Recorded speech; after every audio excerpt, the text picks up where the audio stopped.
you know this journal on health psychology? This journal on health psychology tells us that 100 million adults,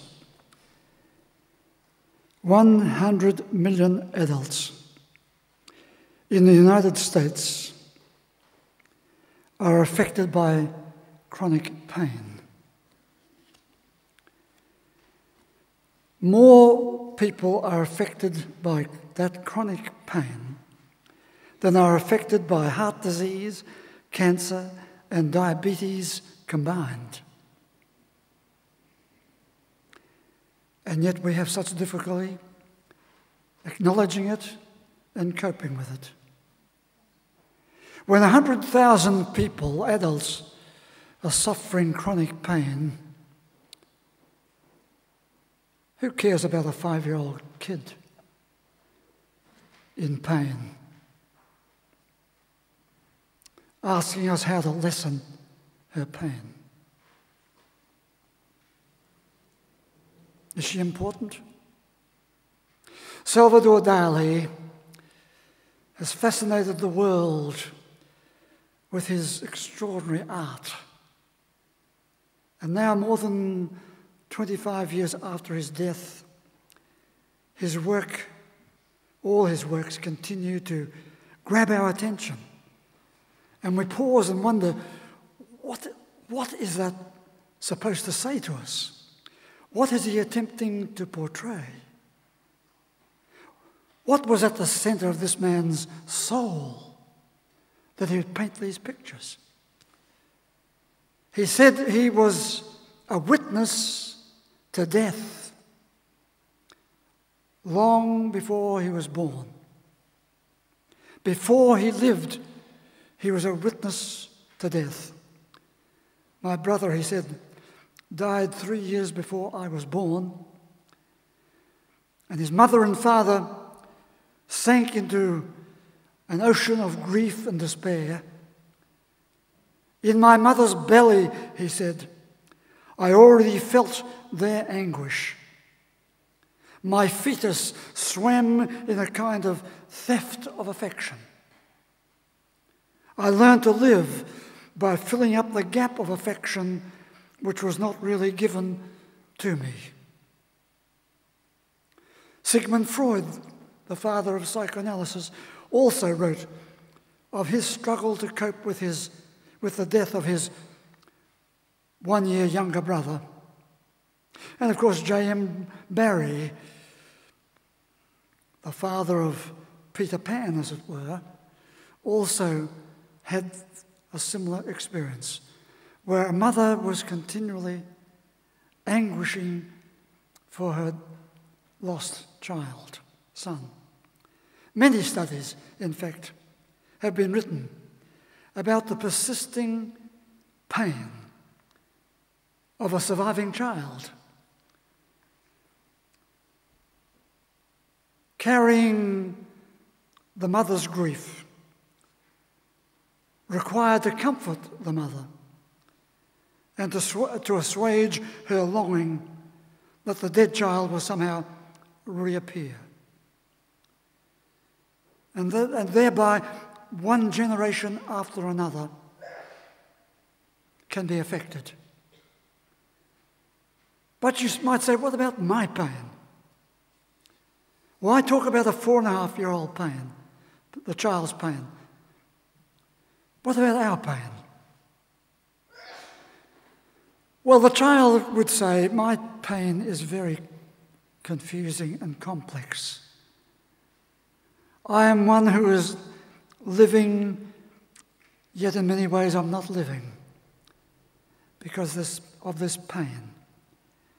I become part of my mother's pain, and I keep pondering my envy that my dead brother is talked about constantly and I am ignored.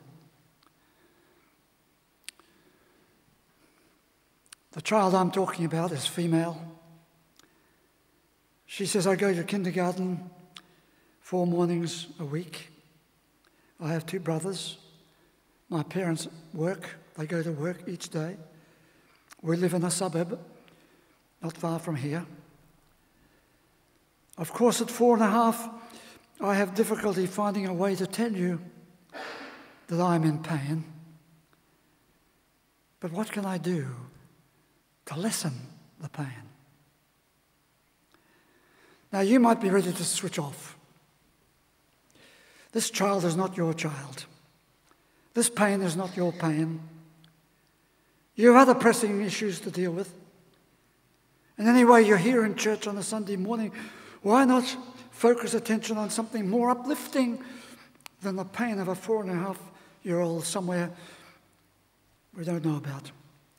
But before you switch off, I will tell you what I propose to do in this address. And then you can decide whether it's better to listen or switch off. I will use that 4.5-year-old's question to look at some of the wider issues of managing our pain and lessening our pain. And I will go through 5 stages quite quickly, quite briefly. First, I will talk about the context of the pain, where it is. I'll talk about, secondly, about some of the escape routes that we'd like to use and do use. I'll talk thirdly about the relevance of the human spirit and the human soul. Fourthly, I'll mention in passing a way to reposition our religion in dealing with our pain. And then finally, I'll talk about ourselves, the strength of the self in coping and dealing with our pain. But first, the words from the book of Job when he asked the question, where then does wisdom come from? God understands the way of it. He alone knows its source. Where does it come from? The child said, my pain, my pain. Why do I wake each morning? And as soon as I start thinking, I have this aching pain. Is it the pain that something has happened to me and I can't forget? Is it the pain that I feel so much on my own and no one listens and really no one cares? Is it the pain of what has happened and what might happen? The pain of my damaged soul? Is it physical pain or is it pain in the brain that comes out in my worry, my anxiety? Pain is pain, but it can be worse when I sit there thinking of it. It can be worse when I'm very tired. It can be worse when I feel that there's nobody to understand it, no one to help me.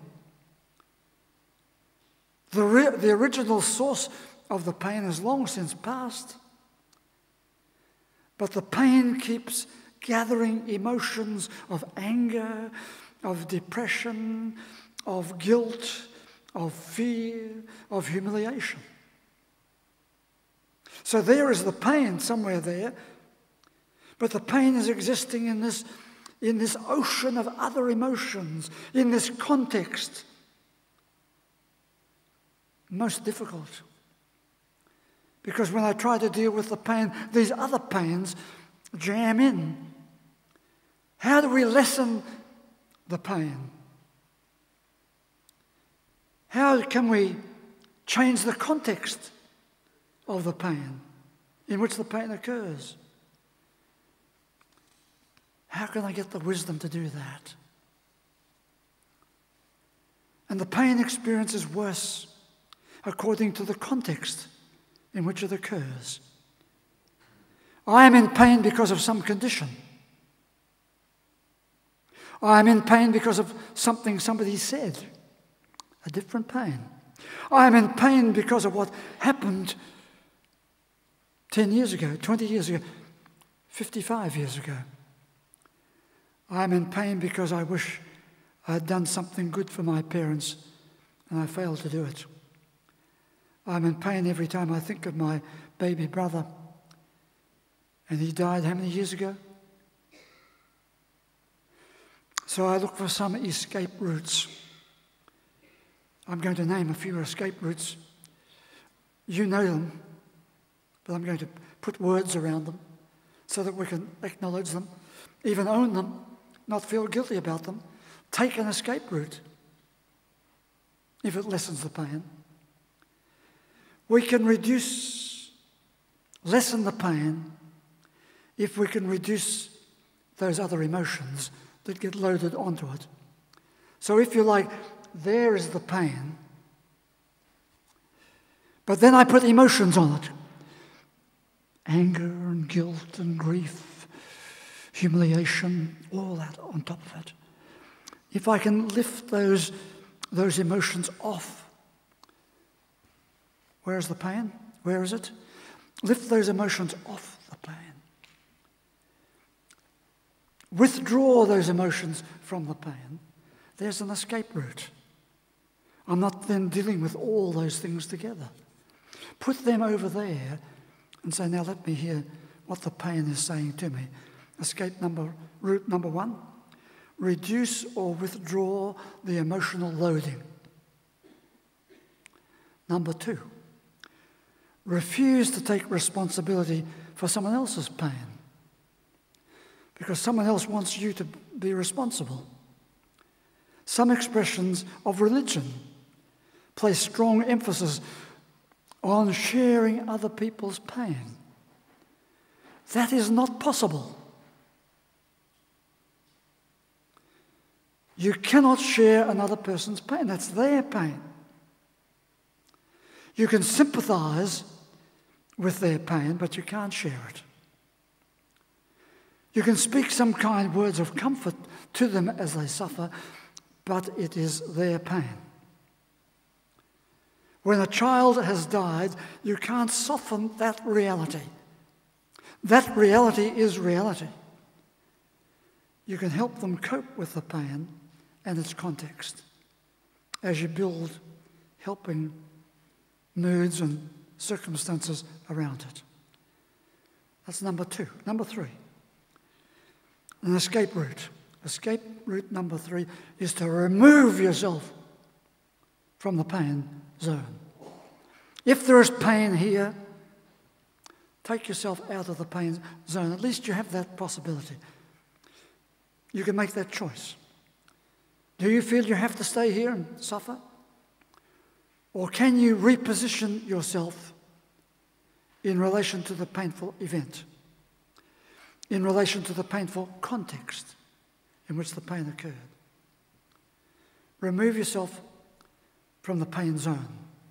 Number four, you can contribute to activities that lift your mood and change the context of the pain. So if you can inject a different mood into the zone, then that becomes an escape route. You can listen to the music. You can listen to a different story. You can follow a different route altogether, a different escape route, by different activities.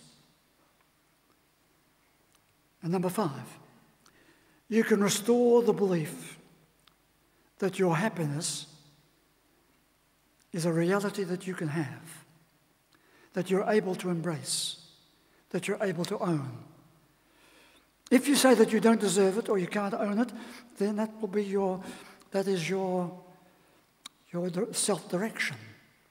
But give yourself the different direction that says, I am able to accept the reality of my own happiness, the reality of my own bliss. What did he say? Follow your bliss.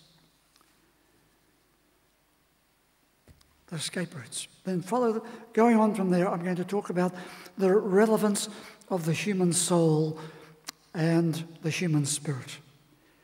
You've heard the talk that says the pain broke the human spirit.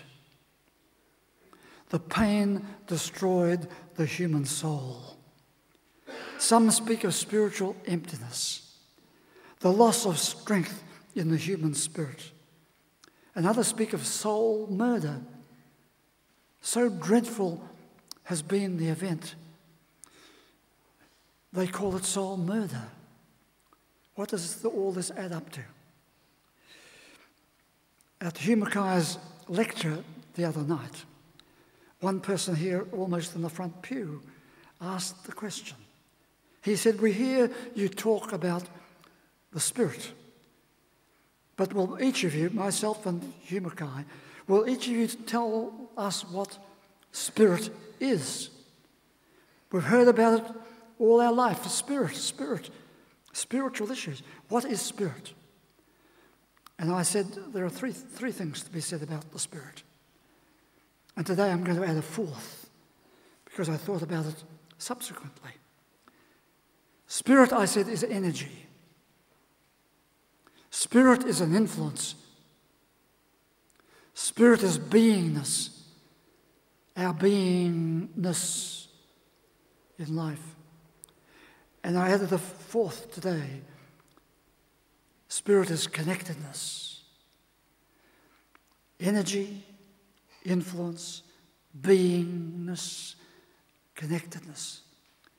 Some think that the Spirit and spiritual awareness and spiritual wisdom is only an individual thing. But Spirit is always connecting us to life, connecting us to one another, and to those who are open to it, connecting us to a good spirit, an expansive spirit. Yes, where is wisdom to be found? There is wisdom. Listening for that spirit that connects us. And so someone asks, well, what about the soul? Is soul an identifiable object? Something we can see, something we can talk about as an object? Is soul a thing? What is soul? So I'm going to digress slightly. When I was a young lad of about hardly 8 years of age, there was a travelling grocer, and he would travel around the countryside, collecting grocery orders from this farmhouse and that farmhouse.